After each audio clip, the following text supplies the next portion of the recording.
Sa Re Ga Ma Pa season 5 little சாம்ப்ஸ்ல நம்ம star கிட்டான Abhisheka 5th ஃபைனலிஸ்டா உள்ள போயிடுறாங்க. அவங்க 5th ஃபைனலிஸ்டா உள்ள போகும்போது மிகப்பெரிய சர்ச்சை அப்படிங்கிறது ஏற்பட்டுச்சு.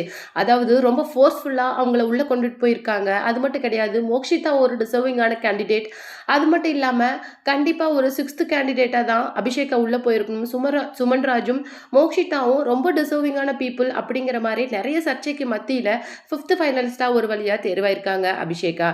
அது மட்டும் கிடையாது, விஜய் ஆண்டனி சார் வந்து கெஸ்டா வந்திருந்தப்போ நாக்குமுக்கா பாடல அபிஷேகா பாடினாங்க. இதோட கிட்ஸ் வெர்ஷனை முதல்வர் விஜயோட மகனான ஜேசன் சஞ்சய் பாடியிருந்தாரு. கண்டிப்பா என்னுடைய நெக்ஸ்ட் கான்சர்ட்ல அந்த பாடலை பாடுற வாய்ப்பை நான் உனக்கு கொடுக்குறேன் அப்படிங்கிற மாதிரி பகிரங்கமா ஸ்டேஜ்லயே அந்த ஒரு வாய்ப்பை கொடுத்தாங்க. அது மட்டும் கிடையாது, விஜய் ஆண்டனி சார் உனக்கு ஏதாவது ரொம்ப பிடிச்ச ஒரு ஆசை அப்படிங்கிற மாதிரி இருந்தா கண்டிப்பா என்கிட்ட சொல்லு, நான் உனக்கு நிறைவேற்றி கொடுக்குறேன் அப்படிங்கிற மாதிரி கேட்டிருந்தாரு.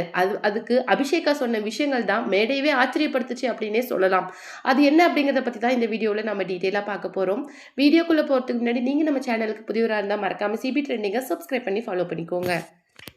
நான் சின்ன வயசுலேருந்தே விஜய் சாரோட தீவிர ஃபேன். அவரை வாழ்க்கையில் மீட் பண்ணுறதுக்கு ஒரு வாய்ப்பு கிடைச்சா எனக்கு ரொம்ப சந்தோஷமாக இருக்கும் அப்படிங்கிற மாதிரி தன்னுடைய ஆசையை விஜய் ஆண்டனி சார் கிட்ட அபிஷேகா அப்போ சொல்லியிருந்தாங்க.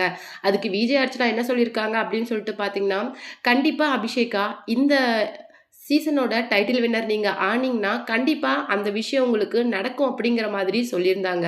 அதுக்கு விஜய் ஆண்டனி சார் என்ன சொல்லியிருந்தாரு அப்படின்னு சொல்லிட்டு பார்த்தீங்கன்னா, அவர் கூட நான் உன்னை கண்டிப்பாக பேச வைக்கிறேன், இது நான் உனக்கு கொடுக்குற ப்ராமிஸ் அப்படிங்கிற மாதிரி சொல்லியிருந்தாங்க. அது மட்டும் இல்லாமல் கான்சர்ட் ஆப்பர்ச்சுனிட்டியை கொடுத்ததோட அவரோட பெரிய விஷயம் நிறைவேற்றுறதா ப்ராமிஸும் கொடுத்துருந்தாரு. இதுக்கு முக்கியமான காரணமே அபிஷேகாவோட அந்த பாடலில் ரொம்பவும் அசந்து போன விஜய் ஆண்டனி சார் தான். அது மட்டும் இல்லாமல் அவர் மட்டும் இல்லாமல் நம்ம பாண்டியராஜன் சார், சுனைனா சுகன்யா மேம், தனுஷார் அப்படின்னு சொல்லிட்டு நிறைய பிரபலங்கள் வந்து அபிஷேகாவோட அந்த குரலால் ரொம்பவும் ஈர்க்கப்பட்டிருந்தாங்க. பாண்டியராஜன் ஸ்டார்லாம் ஸ்டேஜில் வந்து ரொம்ப மெசுமரைசிங்கான வேர்ட்ஸை யூஸ் பண்ணி அபிஷேகாவை பாராட்டியிருந்தார். ஸ்டில் நவ் வந்து எல்லா ஜட்ஜஸுமே கோல்டன் ஷவர் கொடுத்தது மட்டும் இல்லாமல் அவங்களுடைய மனசில் அபிஷேகாவுக்குன்னு ஒரு இடம் கொடுத்துருந்தாங்க. அந்த வகையாக பார்க்கும்போது முதல் 3 கேண்டிடேட்டில் யாராவது ஒரு ஃபைனலிஸ்ட்டாக வருவாங்க அப்படின்னு சொல்லிட்டு அபிஷேகாவை ரசிகர்கள் எதிர்பார்த்தாங்க. ஆனால் அவங்க எதிர்பாராத விதமாக 5வது ஃபைனலிஸ்ட்டாக வந்தாங்க. இப்போது அடுத்து நடக்க போகிற அந்த டைட்டில் வின்னரில் யார் டைட்டில் வின் பண்ணுவாங்க அப்படிங்கிற ஒரு எதிர்பார்ப்பு அப்படிங்கிறது ரொம்பவும் அதிகப்படுத்தியிருக்குன்னே சொல்லலாம். ஏன்னா டைட்டில் வின்னர் அப்படின்னு வரும்போது இது எப்படி வேணாலும் மாறலாம்.